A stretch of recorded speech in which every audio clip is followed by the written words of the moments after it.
It started with whispers, fragments of half-forgotten stories murmured between sips of coffee at the town diner. No one knew exactly what happened to the Blackwoods, but everyone agreed on one thing: they vanished without a trace. The Blackwood family had been the wealthiest in town, residing in a grand mansion perched atop Blackwood Hill. The house was a marvel, an estate of sprawling gardens, towering oak doors, and chandeliers that shimmered like captured stars. Yet, for all its grandeur, the house had an air of something wrong. It was the kind of place you never saw anyone go in or out of, yet the lights always burned late into the night. Then, one morning, the mansion stood silent. The family, father, mother, and their 2 children were gone. No signs of struggle, no suitcases missing. It was as if they had simply dissolved into the air. Rumors spread like wildfire. Some said they had fled the country. Others claimed a curse had taken them. And a few, the ones who spoke in hushed tones, insisted the house had swallowed them whole. Years passed, and the mystery turned to legend. The Blackwood mansion remained untouched, its windows dark, its iron gates rusting in the wind. No one dared to step inside. That was until I did. I had always been drawn to the eerie, the unexplained. My name is Daniel Reeves, an investigative journalist with a taste for the macabre. When I heard about the Blackwoods, I knew I had to dig deeper. The mystery of a family vanishing without a trace? It was the kind of story that could make my career. The town wasn't eager to talk. People turned their heads when I asked questions, their faces tightening with something close to fear. The only useful information came from an old librarian, Mrs. Holloway, who had been in town long before the Blackwoods disappeared. "They weren't like us," she said, her voice thin as paper. "Old money, kept to themselves. The father, Richard Blackwood, was an investor, but no one knew exactly what he dealt in. His wife, Eleanor, was beautiful but cold, and the children, strange little things, always staring, always whispering. Then one day, poof, she snapped her fingers. Gone. I pressed for more details, but she only shook her head. If you're smart, you'll leave it be. I wasn't smart. The gates creaked as I pushed them open, stepping onto the weed-choked path leading to the Blackwood mansion. The house loomed before me, its windows like empty eyes. The air was thick, carrying the scent of damp wood and something faintly metallic. I hesitated before pushing open the front door. It groaned on its hinges, revealing a vast entryway coated in dust. The grand staircase curved like a spine, its banister covered in cobwebs. I clicked on my flashlight and stepped inside. The silence was suffocating. My footsteps echoed, swallowed by the sheer emptiness of the house. I moved through the rooms carefully, my eyes scanning for anything unusual. Everything was perfectly preserved. Paintings hung untouched. Furniture sat as if waiting for its owners to return. But there was something off, a feeling of being watched. Then I saw the table.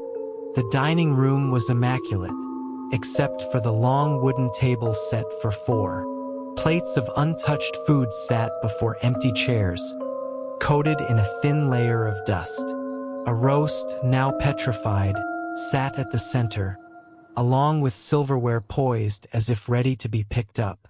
It was a frozen moment in time, a family dinner interrupted. But by what? A shiver crawled down my spine. I took out my camera and snapped a picture. The flash illuminated the room, and something moved in the corner of my eye. I spun around, heart hammering, but there was nothing, just the oppressive quiet. Swallowing my nerves, I continued exploring. The bedrooms were as eerie as the dining room. Beds still made, clothes hanging neatly in wardrobes. I reached what must have been the master bedroom. The air was colder here. Then I noticed the journal.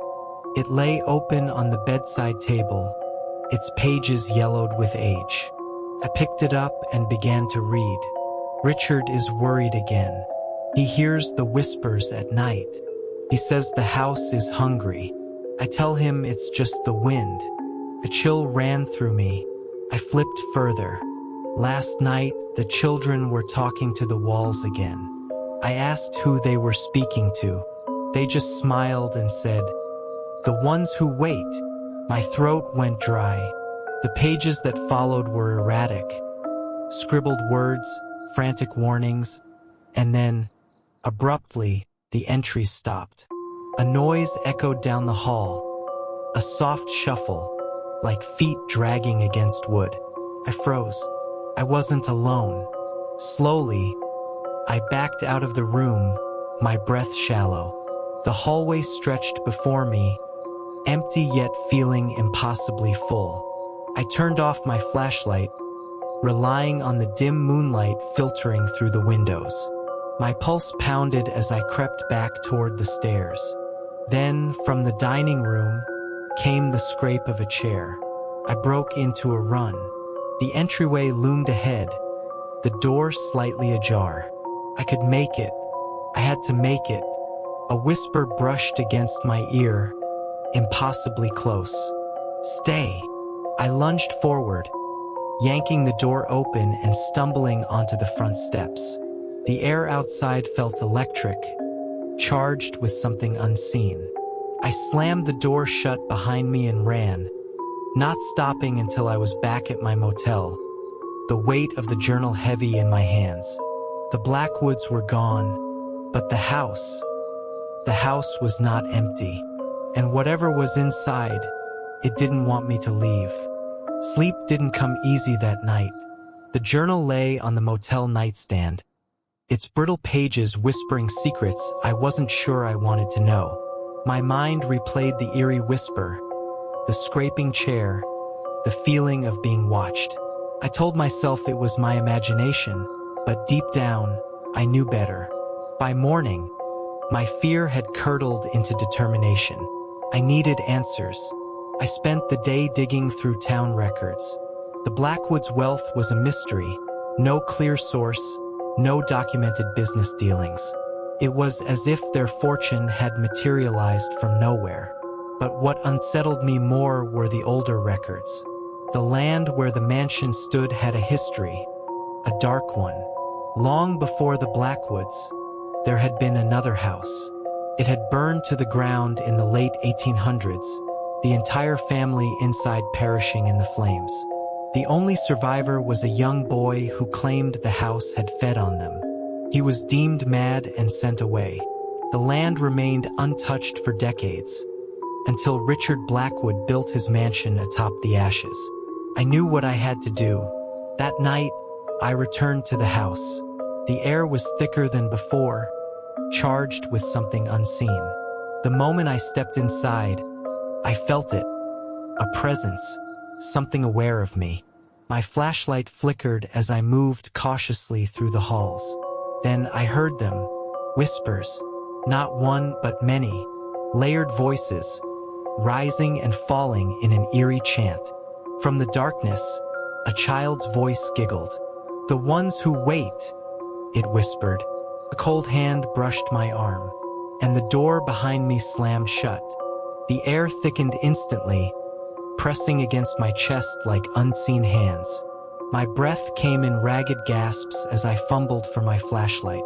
The whispers slithered through the darkness, growing louder, curling around me like a suffocating mist. I had made a mistake, terrible mistake. Continued. The darkness swallowed me whole. I pressed my back against the wall, my breath coming in shallow gasps. The whispers grew stronger, swirling around me like a living force. Then, a sound, a sharp creak beneath my feet. The floorboards. I dropped to my knees and pressed my hands against the wood. There was something beneath. I clawed at the edges, my nails splintering against the old boards. With a final desperate tug, one came loose. Beneath it, something stared back. Eyes, not human, dark, hollow voids peering up from the abyss. A skeletal hand shot up, grasping my wrist. I screamed, trying to pull away, but it held firm, pulling me closer. The whispers turned to laughter, mocking, hungry. The house had been waiting. I fought with everything I had, kicking, thrashing. Finally, with a wrenching pull, I broke free and scrambled to my feet. The thing beneath the floor let out a shriek, a sound that rattled my bones. I ran, but the house wasn't done with me yet. The walls twisted, shifting like a living thing. Doorways disappeared, replaced by endless hallways. The house wasn't letting me go. And then, at the end of the corridor, I saw them. The Blackwoods, standing still, smiling, waiting. The Blackwoods stood at the end of the corridor, their smiles frozen, their eyes empty. I knew then that they were not alive. My breath hitched as they stepped forward in unison, their movements slow, deliberate. The walls trembled as the whispers surged, a chorus of voices rising from the very bones of the house. "Join us," they whispered. "Stay." The house had been waiting for me. It had been waiting for another offering. I turned and ran, my feet pounding against the wooden floors. The halls twisted and morphed, leading me in endless circles. I screamed in frustration, my vision blurring. Then, ahead of me, I saw the front door, the only way out. I pushed forward, every fiber of my being screaming for escape. But as I reached the door, a cold hand wrapped around my wrist. I turned, and there she was, Eleanor Blackwood. Her skin was pale as marble, her lips curved into a knowing smile. "The house needs to be fed," she murmured. "You understand, don't you?" I yanked free, throwing my weight against the door. It gave way, and I tumbled outside, gasping as fresh air filled my lungs. The whispers turned to screams, furious and desperate. The Blackwoods stood in the doorway, their hollow eyes burning with hunger. And then, the door slammed shut. I stumbled back, the house looming before me, its windows dark and unyielding. I had escaped, but I knew the truth now. The Blackwoods hadn't vanished. They had been consumed. And the house, it was still hungry. As I turned to leave, I heard the whispers one last time. It wasn't finished yet. It would find another. And next time, the house wouldn't let go.